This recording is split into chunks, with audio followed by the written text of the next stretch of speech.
সকালের পর্ব তো আগের ভিডিও দেখেইছো, এবার হচ্ছে বিকেলের পর্ব। আমি সেজে গুজে রেডি হচ্ছি, আর কুটু এদিকে বায়না করছে আমার সঙ্গে যাবে বলে, কিন্তু আমি তো কুটুকে নেব না, কারণ অনেক ভিড় ভাট্টা রয়েছে, আর হালকা হালকা ঠান্ডা, এখন গরম, এই কারণে কুটুর ঠান্ডাও লেগে যাওয়ার চান্স রয়েছে। এসব কারণে কুটুকে নেব না।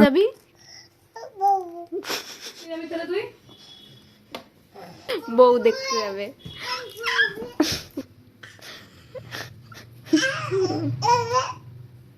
কুটু কি দেখতে যাবে তুই? কুটু বউ দেখতে হবে। বউ আমি ফাইনালি রেডি হয়ে গেছি, আর এখন আমরা বেরিয়ে পড়ছি বিয়ে বাড়ি যাওয়ার উদ্দেশ্যে। মানে সকাল থেকে মোটামুটি ভালোই মজা করেছি, তো এখন বিয়ে বাড়ি যাচ্ছি। আমার আরেকটা জায়গায় অনুষ্ঠানে নিমন্ত্রণ ছিল, মানে জন্মদিনে, সেখানে আর যাওয়া হলো না। সাজতে খুঁজতে অনেক টাইম লেগে গেছে, আবার আমার বড় অফিস থেকে এসছে, সব মিলিয়ে গুলি সত্যি অনেক টাইম চলে গেছে জন্য আমরা পৌঁছে গেলাম বারাসাতে আলু ভবনে, যেখানে তিন্নির বিয়ের আয়োজন করা হয়েছিল, মানে সংযুক্তার বিয়ের আয়োজন করা হয়েছে। তো বাইরে থেকে ডেকোরেশনটা খুব ভালো হয়েছে। তারপর যখন ভেতরে ঢুকলাম, প্রথমেই ঠাকুর দর্শন হয়ে গেল, মানে রাধাকৃষ্ণের মূর্তি বসানো ছিল, আমাদের তো খুব ভালো লেগেছে। তবে ঢুকেই আমি জিজ্ঞাসা করলাম যে গোধূলি লগ্নে বিয়ে, বর কি এসে গেছে? বললো না, রাস্তায় এত জ্যাম যে বরের রাস্তায় লেট হচ্ছে। বর দেরি করে আসাতে আমার বিয়েটাই দেখা হলো না, কারণ আমার একটা ছোট্ট বাচ্চা আছে, তাকে রেখে এসেছি, তাড়াতাড়ি ফিরতে হবে। গণপতি বাপ্পাকে দর্শন করেই আমরা চলে গেলাম উপরে, আর উপরে উঠতেই পাত্রীর বাবা আমাদের আপ্যায়ন করতে চলে আসলো।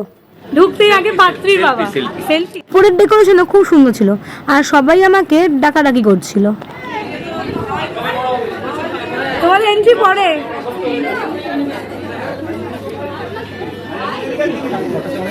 এ বাড়িতে এসেছি, আর কনের সঙ্গে ছবি তুলবো না, এটা আবার হয় নাকি? তাই ফটাফট গেলাম কনের সঙ্গে আর কনের মায়ের সঙ্গে ছবিও তুলে নিলাম।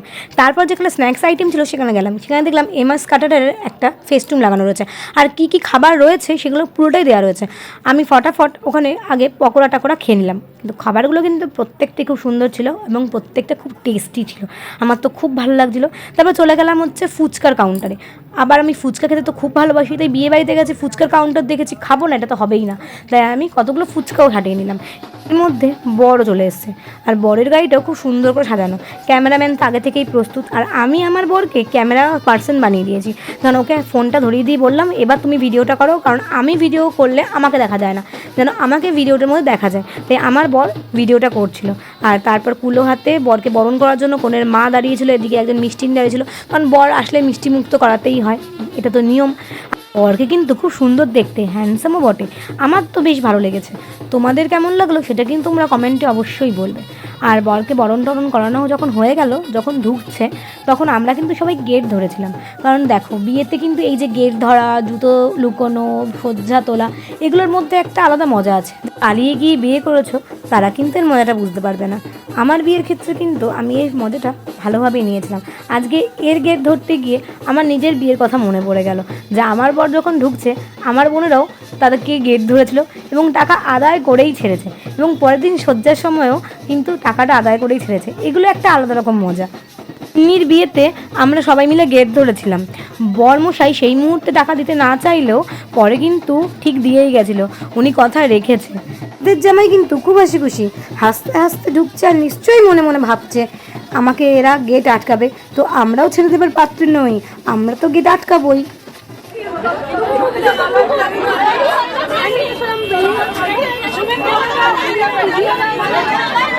বেশিক্ষণ যে আটকাবো তারও উপায় নেই, একেতেই জামাই লেট করে ঢুকেছে, তার উপরে গোধূলি লগ্নে বিয়ে হওয়ার কথা ছিল, লগ্নের টাইমটাও বয়ে যাচ্ছে, সেই মতো পাত্রীকে বিয়ের পিড়িতে বসাতে হবে, তাই আমরা আর ধরে রাখতে পারলাম না, কিন্তু উনি এক কথার মানুষ বাবা, উনি কথা রেখেছে।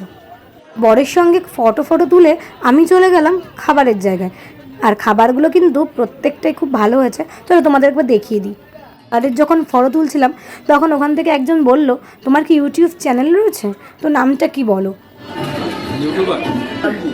Stay with Rinti. এখানের খাবারগুলো কিন্তু প্রত্যেকটাই ভালো ছিল, আমি যেটুকুনি খেয়েছি আমার তো বেশ ভালো লেগেছে, আমার বর প্রত্যেকটাই খেয়েছে, বললো খুব ভালো। এই ক্যাটারারের খাবার এত ভালো, আমি যতগুলো বিয়ে খেয়েছি প্রত্যেকটা ক্যাটারারের যদি তুলনা করি তো আমি এমএস ক্যাটারারকে 1 নম্বর দেবো, এবং আমি অনেককে বলেওছি যে তোমরা যদি ক্যাটারিং সার্ভিস নিতে চাও তো এমএস ক্যাটারারকে নাও। ভিডিওটা কেমন লাগলো তোমরা অবশ্যই জানিও। আর তোমাদের অনেকের মনে কোশ্চেন হতে পারে যে তুমি গায়ে হলুদ, জল ভরা সব কিছুতেই ছিলে, অথচ যখন বিদায় হচ্ছে, বিদায়ের সময় কেন থাকতে পারলে না, কেন বউ ভাতে গেলে না? তো আমি বলবো বিদায়ের সময় আমি খুব অসুস্থ হয়ে পড়েছিলাম দেখে আমি ওখানে পৌঁছতে পারিনি, আর বউ ভাতে আমি সেজে গুজেও আমি যেতে পারিনি, কারণ আমার আসতে লেট হতো, আমার বাচ্চা ছোট, তাই জন্য। শেষমেশ তো অনেক মজা করলাম, খুব শর্ট টাইম মানুষকে দেখা হলো না, খুব দেখার ইচ্ছে ছিল যে কে কীরকম খেয়েছিল, মিস করে গেছি। তো ভিডিওটা আমি এখানেই শেষ করছি। ভিডিওটা ভালো লাগলে লাইক করো, শেয়ার করো, কমেন্ট করো, আর আমার চ্যানেলটাকে অবশ্যই সাবস্ক্রাইব করো। তাহলে আজকের মতো আসি, টাটা।